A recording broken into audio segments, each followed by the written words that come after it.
Hi, my name's Tom, welcome back to my channel, and following the very warm reception you gave my Society of the Spectacle videos, a slightly more overtly political analysis-y video today, in which I'm going to talk about two terms which have been very much on my mind of late, the first being millennial socialism, and the second being centrist dads. See, a few months back I was scrolling on Facebook, something I try not to make too much of a habit of, and unsurprisingly for that website, I was served with an advert. This advert featured a contemporary reimagining of Alexander Rodchenko's famous design, in which the actor, Lilia Brick, jubilantly shouts the word books. The reworking I was served had substituted out Brick for a clearly 21st century photo of a young woman in a beanie hat, and in place of the word books was simply the word socialism.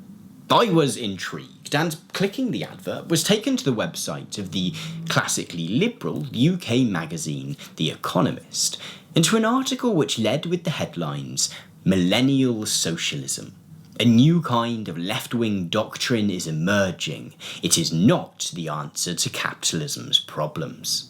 Now, even if you only put my videos on in the background while doing the cooking, or as one commenter once admitted, use them as a sleeping aid, you'll probably have established by now that I'm both a millennial and some form of socialist. But even if I wasn't, anyone who hasn't noticed the rise in recent years of young people in the UK, America, and likely elsewhere aligning themselves with the politics of the left simply hasn't been paying attention. Maybe I hadn't been reading the right blogs then, or watching the correct YouTube videos, because as far as I could recall, this was the first time that I'd seen these two words placed together in such a way. I'd seen the connection made between the unique challenges faced by millennials and an interest in socialism as a solution to them, but I hadn't really thought of the form of socialism being embraced as all that different to those that had gone before. A little more technological maybe, but still fundamentally rooted in redistributing power and wealth away from elites and towards the working class. Now, The Economist, of course, weren't trying to sketch out the contours of some kind of generationally unique form of socialism. Their prepending of the adjective millennial here served instead simply to invoke the various cultural codes that have built up around millennials. In the popular imaginary, millennials are self-centered, incapable of thinking beyond the immediate future, and downright unwilling to grow up.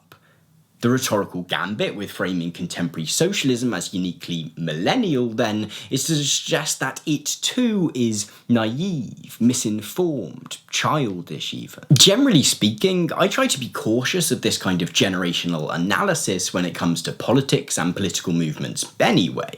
I know I made a video about millennialism as seen through the eyes of Unbreakable Kimmy Schmidt a while back, but too often have I seen fairly well-off millennials use the severe economic and social challenges faced by their generation on aggregate as a way of presenting themselves as equally oppressed. And though a less crisis-ridden housing market meant that many working-class baby boomers were able to purchase houses for a portion of their wage that would be unthinkable now, it's always seemed reductive to present any entire generation as privileged, or to elide the very real existence of left-wing boomers. Finally, our society seems to love a binary, and so such discourses tend to entirely forget the existence of Generation X or Generation Z. Nevertheless, I couldn't help but feel that maybe there was something to this. Particularly if we view the spectre of millennial socialism alongside a now slightly dated meme which appeared on left-wing Twitter in the UK a few years back. That of the centrist dad. The centrist dad meme essentially worked on the same principle to that of millennial socialism, but for a different audience. In popular culture, dads might be lovable, they might be incredible role models, they might be the most doting of parents. They are rarely, however, cool. And at risk of destroying a joke through trying to explain it, the rhetorical flourish here was that centrism, particularly when exhibited by those who would like to think of themselves as liberal or even left-wing, was uncool. And alongside this was an intentionally gendered coding, which called out the often condescending approach that centrists use to get their points across, particularly to those on their left. It likened it to mansplaining the world from a position of privilege, invoking the spirit of Homer Simpson condescendingly sighing, "Oh Lisa," in response to Lisa making an incredibly well-informed and salient point. Such a spirit has not been entirely absent in the current debates between candidates for the Democratic nomination for President of the United States, with John Delaney, Joe Biden, and others basically running on the slogan, "Careful now." The centrist dad meme, however, is like its millennial socialist counterpart, primarily a rhetorical device. Not all centrists are dads, and vice versa. Neither this nor millennial socialism, then, are genuine attempts to construct a serious analysis of contemporary politics along generational lines. Nevertheless, I've not been able to shift the notion that they might provide some insight. They didn't emerge from nowhere, right? At least someone, at some point, felt as though they reflected a real experience they'd had. And so I wanted to explore them a little bit further, to do a light bit of what we might call discourse analysis, and to consider what we're really talking about when we talk about millennial socialism or centrist dad-ism.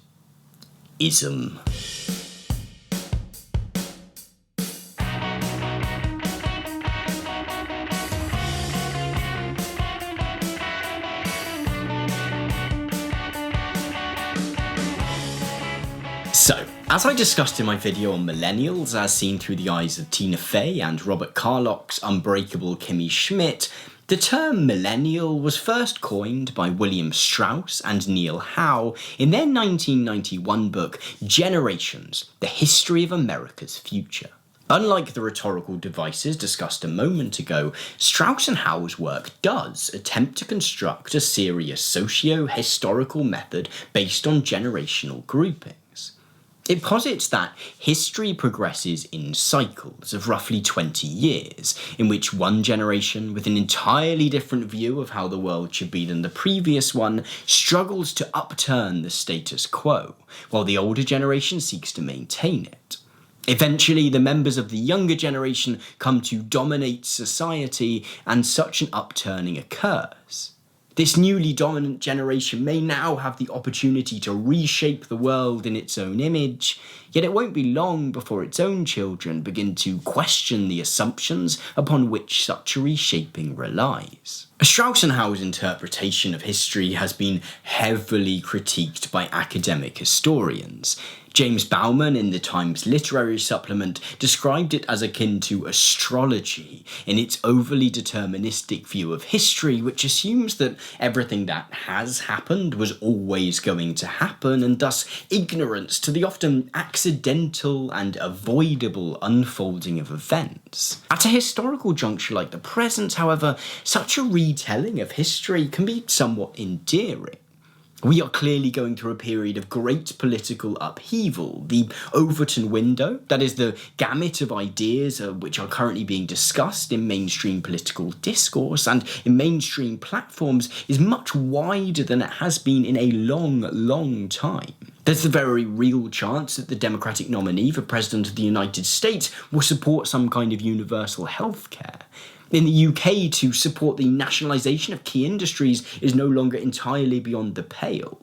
On the other hand, the leaders of the mainstream right-wing parties in both countries are pretty much out-and-out white supremacists. A few years ago, such a scenario would have been unthinkable. And as Bauman's allusion to astrology suggests, amid such chaos, Strauss and Howe's generational analysis can be reassuring, suggesting that all of this has happened before and will yet happen again without the world exploding. To suggest that the resurgent left, as The Economist puts it, is solely a result of some kind of natural, recurring cycle, however, is to ignore the fact that many of the key policy proposals offered by Bernie Sanders, Jeremy Corbyn, Alexandria Ocasio-Cortez et al. Are responses to historically specific material problems. In order to understand why there has been such an upswing in support for left-wing politics and why this appears to be generational then, we need to consider both what material circumstances might have brought about such an upswing and why some might have had different political responses to them than others. In seeking to consider where this insurgency of the mainstream by left-wing politics might have come from, it's perhaps not all that shocking that I'm going to suggest we begin by looking at the economic crisis of 2008. The collapse of the financial sector sent shockwaves through the capitalist system and had many who previously might have considered it, in Mark Fisher's terms, the only viable political and economic system, briefly questioning its fundamental tenets. Yet brief is the correct term here, for in truth, what radical suggestions were presented at that point were given fairly little airing in mainstream discourse and quickly withered away on the fringes of popular debate. Bailout packages were drawn up in financial capitals across the world and order was restored.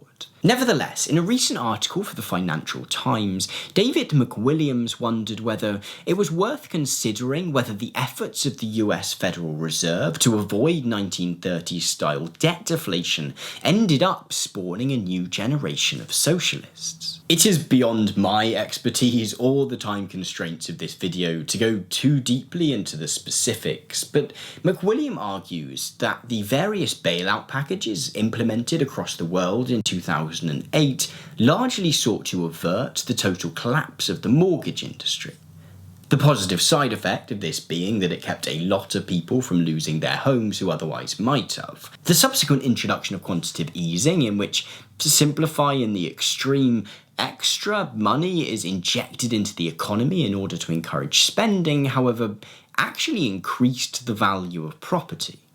Thus, if you didn't own and weren't able to afford a house before the crash, you certainly weren't going to be able to afford one afterwards. And with more tenants looking to rent, up went rents too.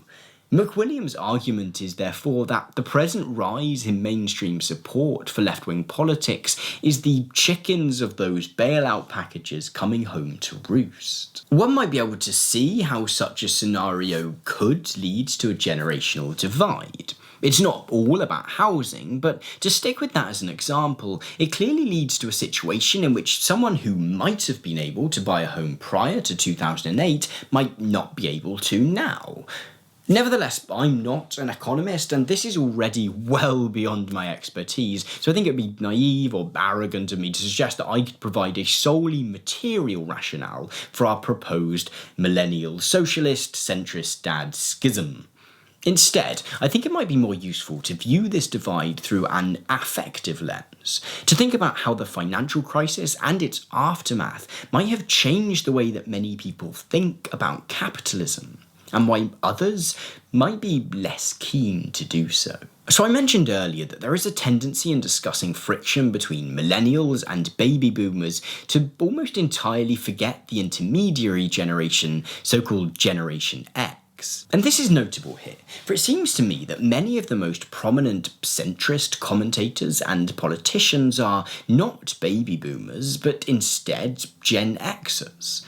In the current race for the presidential nomination for the President of the United States, for instance, Joe Biden may be an out-and-out boomer, but Kamala Harris and John Delaney fall very much on the border between boomers and Gen X, while Beto O'Rourke and Cory Booker are pretty firmly in the latter camp. That isn't to say that all or even most centrists are Gen Xers, but, and I'm aware this isn't a particularly academic way of going about things, it does seem that many of the strongest advocates for a more tempered response to rising inequality, the climate emergency, and the rise of the far right are of this group. Looking over the historical experience of those born between the early 1960s and the early 1980s, I think we can begin to understand why this might be the case. This is a generation that came of age during the Cold War, during which capitalism was presented as one and the same as freedom, whatever that means, with the spectre of Soviet communism presented as the only and terrible alternative. With the fall of the Berlin Wall came what Francis Fukuyama anointed the end of history and the unabashed victory of economic and political liberalism. With capitalism victorious, the so-called third way politics of Bill Clinton in the US, Tony Blair in the UK, and Gerhard Schroeder in Germany compelled mainstream left-wing political parties across much of the world to end any and all pursuit of major systemic change in favour of a more pragmatic approach, which sought to promote progressive social policies within a neoliberal free market economic system. In my recent episode of What the Theory on the work of Michel Foucault, I discussed his suggestion that any given historical moment is subject to an episteme, which Foucault defines as something like a worldview, a slice of history common to all branches of knowledge, which imposes on each one the same norms and postulates a general stage of reason, a certain structure of thought that the people of a particular period cannot escape. The episteme in which Generation X would have developed their political point of view then was one in which mainstream politics was becoming ever more certain that neoliberal capitalism was here to stay, and that all was left to do was to manage it. Maybe give it a good talking to every once in a while, but certainly never consider any major restructuring of it. As I said a moment ago, I don't mean to argue here that everyone who lived through such an era would have swallowed its assumptions whole in this way. Again, just as not all millennials are socialists, not all Gen Xers are centrists, yet if your individual experience of living in such an era, such an episteme, is that it allows you to gain a considerable amount of economic, social and cultural capital, or maybe experience social mobility, perhaps to the point where you're now running for office or have a considerable media platform, then you're likely to think of it pretty favourably, and perhaps to be unwilling to see the world through any other lens. In the wake of the financial crisis, we've seen this episteme of managerial, technocratic progressivism lose its grip on society at large. Neoliberalism, even in its third way form, has experienced what Jurgen Habermas refers to as a legitimation crisis, in which a political system is seen to no longer provide the economic political system with ideological resources, but instead confront it with exorbitant demands. Whether it results in them advocating for Green New Deals or border walls and Brexit, a change in material conditions has led to people seeking out new lenses through which to understand politics and the world. The reason being that when faced with the present levels of inequality, the climate emergency, or corporations so powerful they can treat governments with contempt, the old form of centrist liberalism can provide no useful understanding nor any convincing solutions. And yet, if third way neoliberalism has been bred into you your entire existence, and if your entire conception of the world and sense of self-worth is built on the foundations of that worldview, then to abandon it is almost unthinkable. You can imagine that one's brain would simply refuse to process that information, so it becomes easier to view our present state of political dissensus as a blip, a societal temper tantrum, and to talk down oh so condescendingly to anyone who suggests otherwise. In truth, a purely generational analysis of the state of political debate in the present, whether predicated on millennial socialists, centrist dads, or even Gen X centrists, is highly flawed. Yet, I think one can derive at least some sense of why we may be so prone to trying to explain things this way in the present by recognising quite how much the financial crisis and its aftermath has changed the basic assumptions of our political discourse. There may be little that is particularly millennial about the so-called millennial socialism in terms of it being embraced by one generation any more than any other. However, there is more than one meaning of the word millennium. The term was once used by Christians to describe the return of Christ to earth, at which point he would supposedly rule for 1,000 years, and has since come to stand in for a great moment in the near future where everything will change, perhaps positively, perhaps otherwise. The financial crisis itself then was a millennium of sorts. and that the implosion of the entire capitalist system and its current ailing afterlife should have given birth to a millennial socialism, which offers a genuine, hope-filled alternative in that sense should be no surprise. On the whole, the political right have recognised this, and largely abandoned their own attempts to hold the scorched earth of what was once called the political centre. The real generation divide on the left is less to do with age and more between those who have woken up to this fact and those who are still clinging on to the now largely irrelevant maxims of the past. Thank you very much for watching this video. Pretty different to some of the stuff I've done before, or maybe I'm thinking that it's more different than it actually is. I hope you've enjoyed it though. Let me know what you think down below if you want to see more things like this or less. That's also useful to know if you're just like, get on with the theory videos. Yeah, if you've enjoyed this and you're new around here, please do consider subscribing. A thumbs up on the like thing down below. Or if you want to check out my Patreon, that's always much appreciated. There's a little group of us that are starting to gather around that now, and it's really nice. With all that out of the way, however, thank you so much for watching once again, and have a great week.